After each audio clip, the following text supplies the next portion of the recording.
Ya, saya masih bersama Bapak Adi Warman Karim, pakar ekonomi syariah, dan juga Bapak Ajat Jatnika, beliau adalah Corporate Secretary dari BNI Syariah. Ya Pak, tadi saya pertanyaannya adalah kalau melihat dari apa yang disampaikan dari BNI Syariah tadi, sebenarnya pemerintah ini sudah ada policy yang berkaitan dengan syariah, salah satunya tadi ya, selain mendirikan tadi komite, terus yang kedua adalah sekarang diwajibkan dana haji yang jumlah sampai 60 triliun itu wajib di 100 triliun malah. Oh, sekarang udah 100 triliun ya. Waktu saya masih 60 ya. Itu wajib diberikan pada bank-bank syariah. Sehingga konvensional itu harus mengeluarkan sebanyak itu. Jadi sebenarnya policy dari sisi dananya sih sudah cukup baik. Nah, gimana komentarnya kalau seperti itu? Iya, betul. Bahkan dari sisi dana itu selain BPKH dan dana haji yang besarnya 100 triliun, kita harapkan juga nanti ada dana-dana masif yang jangka panjang juga seperti BPJS. Itu nanti sebagiannya juga akan lari ke syariah.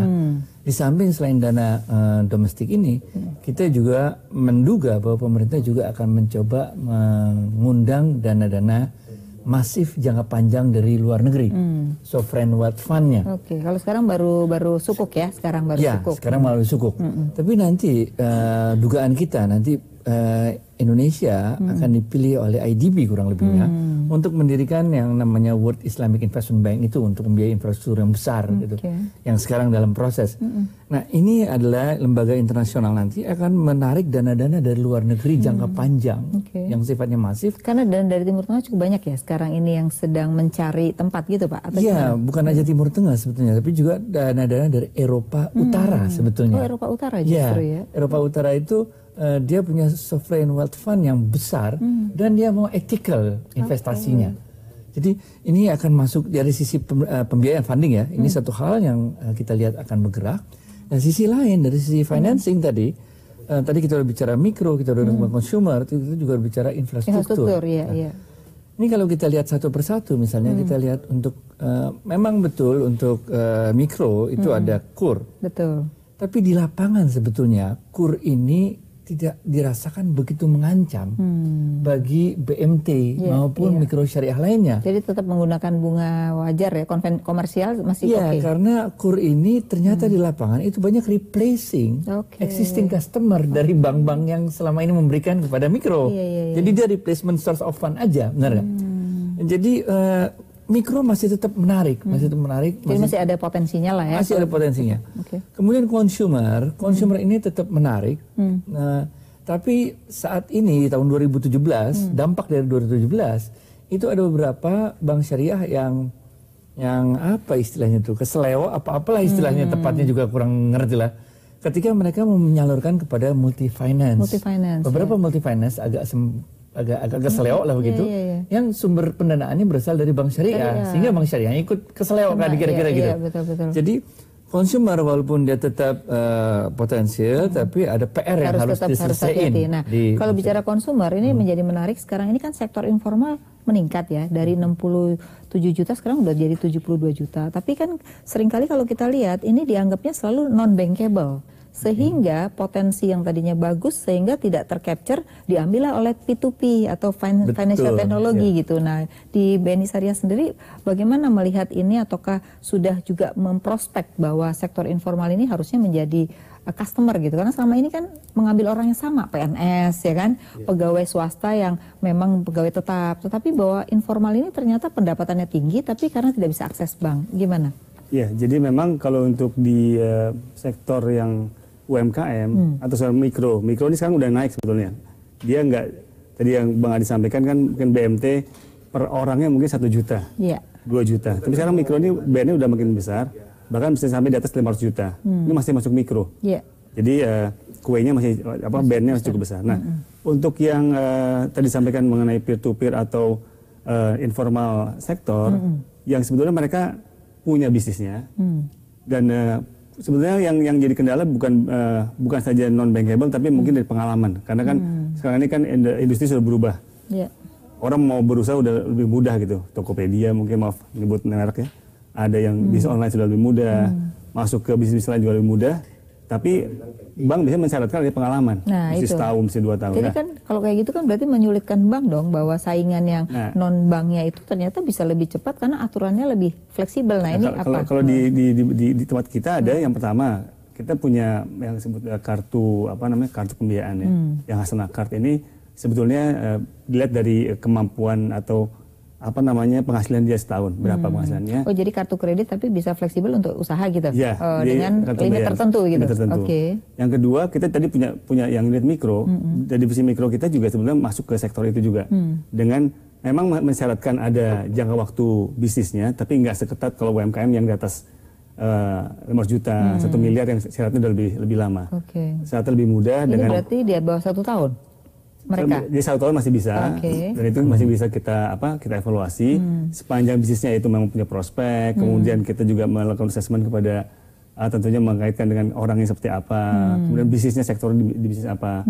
Kadang-kadang kan ada yang mungkin bisnisnya bagus, tapi orangnya nggak bagus. Ada orangnya bagus tapi bisnisnya juga mungkin risky, dan kita memilih yang moderat lah. Jadi kadang-kadang banyak orang yang ingin berbisnis, tapi mungkin dia nggak tahu risikonya. Kelihatannya dalam short term menghasilkan, tapi kita nggak tahu dalam setahun ke depan, 2 tahun ke depan.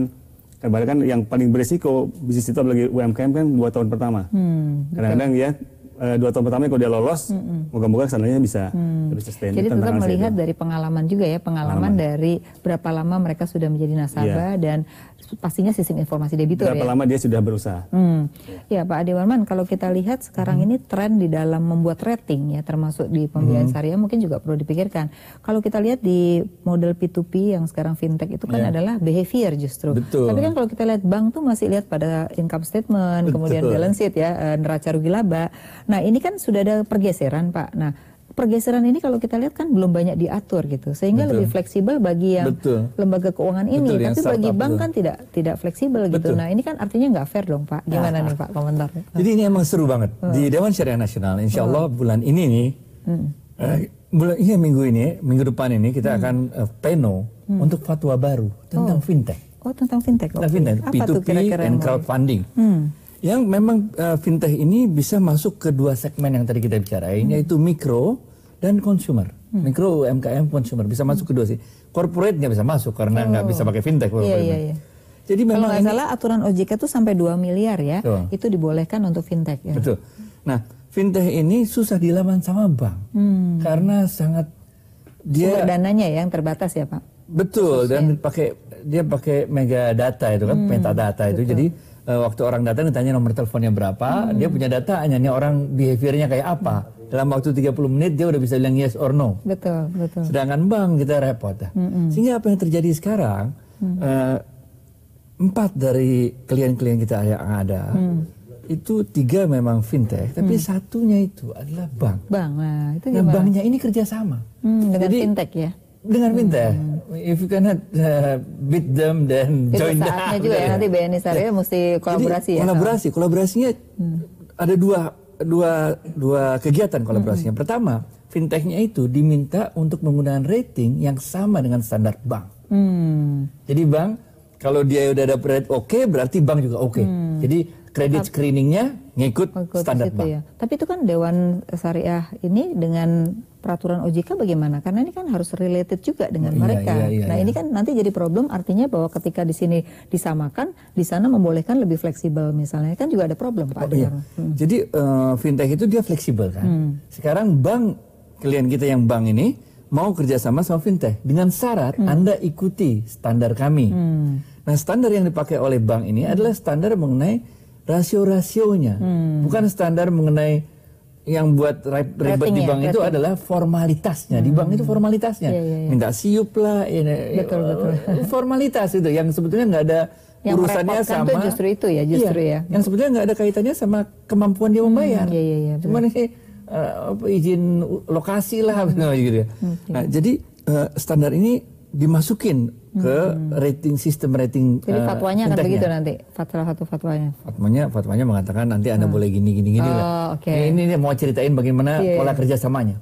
Nah yang kedua adalah setiap ada pembiayaan atau nasabah yang akan dibiayai, bank itu ikut 10%. Ikut membiayai 10% porsinya. Jadi kepemilikannya gitu ya, kepemilikan di fintech itu gitu. Bukan, di pembiayaannya. Ini kan fintech. Dia kan mau beli, misalnya ada tukang laundry, mau dibiayain oleh P2P kan. Nah, kebutuhan laundrynya ini misalnya 100 juta misalnya. 10%-nya itu bank yang take up. Sehingga orang lain jadi yakin. Iya. Karena ada bank di dalamnya gitu ya. Ada bank di dalamnya 10%, udah pakai standarnya bank, tambah yakin. Sehingga nanti ini pertumbuhannya akan lebih cepat. Dan menurut kami bank itu emang lain level of playing field-nya berantem sama fintech. Dia harus bukan berantem, tapi harus malah berkolaborasi ya. Nah, seperti dengan Multi Finance waktu nanti itu. dijawab ya Pak, karena saya pikir juga bank sudah saatnya berkolaborasi. Nah, apakah sudah dilakukan apa enggak? Tapi kita harus break lagi nih. Ya pemirsa, tetaplah di Economic Loans with IC. Sesaat lagi kami akan kembali untuk Anda.